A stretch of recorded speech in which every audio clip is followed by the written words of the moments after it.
Good morning students. Class 10th में आज हम कृतिका में साना साना हाथ जोड़ी का आगे का अंश का व्याख्यात्मक अध्ययन करेंगे, जिसकी लेखिका हैं मधु कांकरिया। साना साना हाथ जोड़ी का अर्थ बताया मैंने आपको, छोटे छोटे हाथों को जोड़ना, जो कि नेपालियों की एक प्रार्थना है कि साना साना हाथ जोड़ी हमरो जीवन तुमरो पोसलो, यानी मैं अपने छोटे छोटे हाथों को जोड़कर प्रार्थना करती हूँ कि मेरा सारा जीवन अच्छाइयों को समर्पित हो। ये लेखिका ने किससे ये सीखी?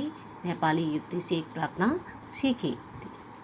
उन्होंने बताया था कुछ लोगों ने कि तुम अपनी बालकनी से क्या है गैंगटॉक के युमथांग का नज़ारा देखोगे तो वहाँ पे तुम्हें अपने बालकनी से सवेरे आपको कंचनजंगा पर्वत दिखाई देगा, लेकिन बादलों के कारण कंचनजंगा पर्वत नहीं दिखाई दिया। तो आगे का हम इसके व्याख्यात्मक अध्ययन करते हैं। बादलों के कपाट ठाकुर जी की कपाट की तरफ बंद हो रहे हैं। कंचनजंगा ना दिखनी थी न दिखी, पर सामने ही रकम रकम के यानी तरह तरह के रंग बिरंगे इतने सारे फूल दिखाई पड़े। लगा फूलों के बाग में आ गई हूँ। बहरहाल गैंगटॉक से 149 किलोमीटर की दूरी पर युमथांग था, जहाँ लेखिका को जाना था। तो कितने किलोमीटर की दूरी पे था? 149 किलोमीटर की दूरी पर क्या था आपका? युमथांग था।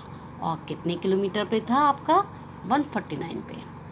तो युमथांग यानी घाटियाँ, सारे रास्ते हिमालय की गहनतम घाटियाँ और फूलों से लदी वादियाँ आपको मिलेंगी।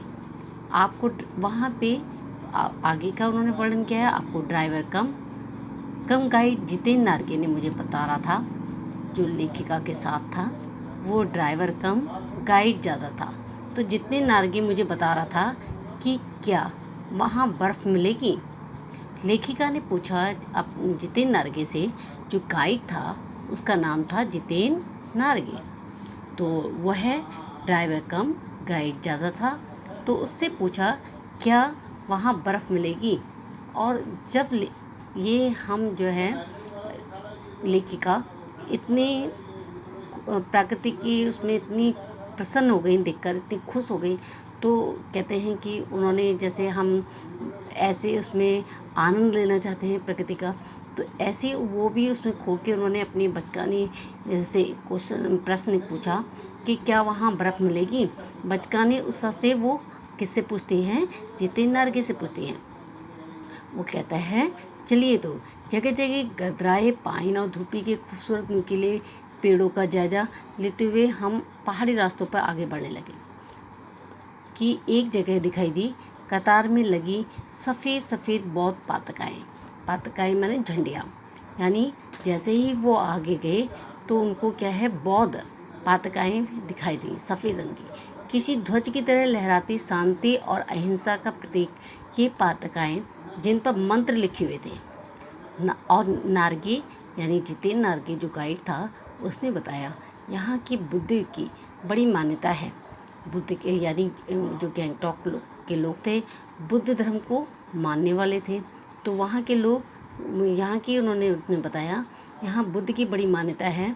जब भी किसी बुद्धिस्ट यानी बुद्ध धर्म के मानने वाले की मृत्यु होती है, तो उसकी आत्मा की शांति के लिए शहर से दूर से एक पवित्र स्थान पर 108 कितनी पताकाएँ फहराते हैं? 108 श्वेत पताकाएँ, यानी सफ़ेद 108 श्वेत पताकाएँ फहराई दी जाती हैं और इन्हें उतारा नहीं जाता, वह स्वयं की स्वयं नश्वर होती हैं।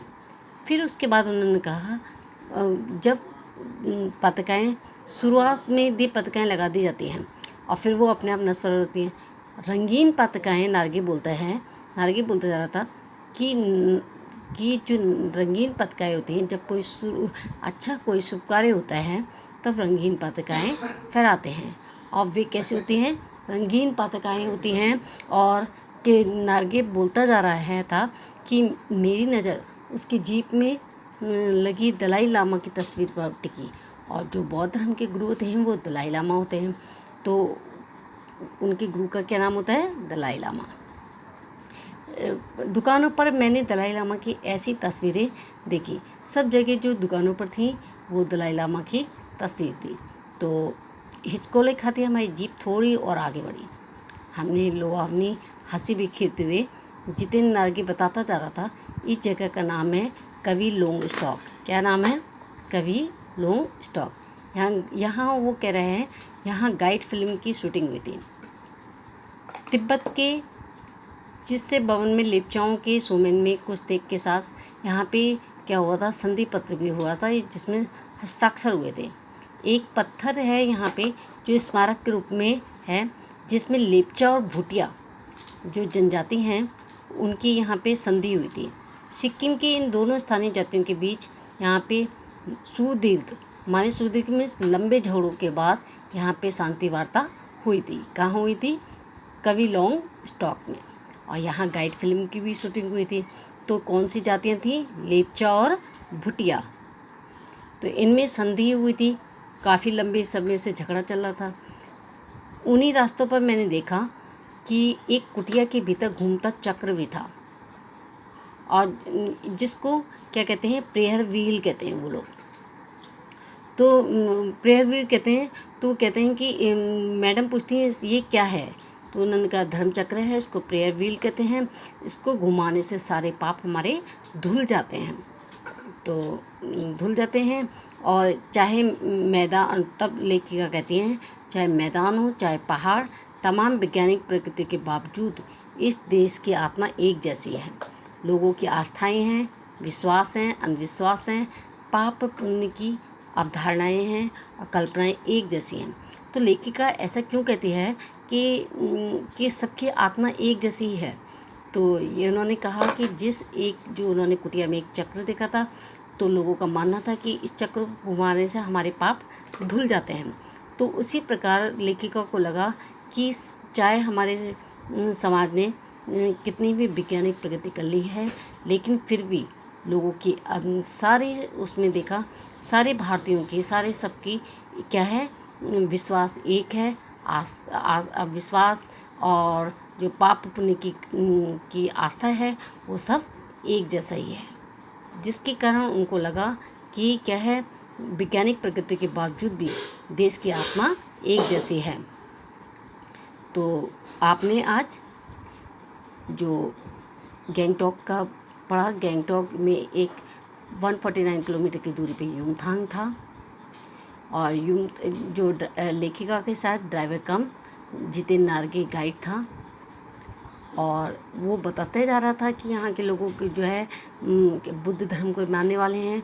जब बुद्ध धर्म की बुद्धिस्ट की किसी की मृत्यु होती है तो क्या है, उस पवित्र स्थान पर 108 पातकाएँ श्वेत यानी सफ़ेद श्वेत पातकाएँ फहराते हैं, और वह उसको निकाला नहीं जाता, वह अपने आप नश्वर हो जाती हैं।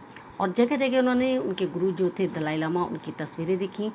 और जब लेखिका आगे बढ़ी तो उनको कवि लोंग स्टॉक में वहाँ पे गाइड फिल्म की शूटिंग हुई थी, और वहाँ पे लेप्चा और भूटी जाति की क्या है जनजातियाँ थीं जिनमें संधि पत्र हुआ था। और आगे चली तो उन्होंने कुटिया में एक धर्मचक्र देखा। धर्मचक्र के लोगों की मान्यता की थी, जिसको प्रेयर व्हील कहते हैं। उनकी मान्यता थी कि इस चक्र को घुमाने से सारे पाप धुल जाते हैं, जिसके कारण लेखिका को लगा कि वैज्ञानिक प्रगति के बावजूद भी कि सबकी आस्था एक जैसी है। तो बच्चों, आज आपने साना साना हाथ जोड़ी के पाठ के कृतिका का आगे के अंश का व्याख्यात्मक अध्ययन किया। नेक्स्ट वीडियो में आप इसी की आगे के अंश का व्याख्यात्मक अध्ययन करेंगे। धन्यवाद।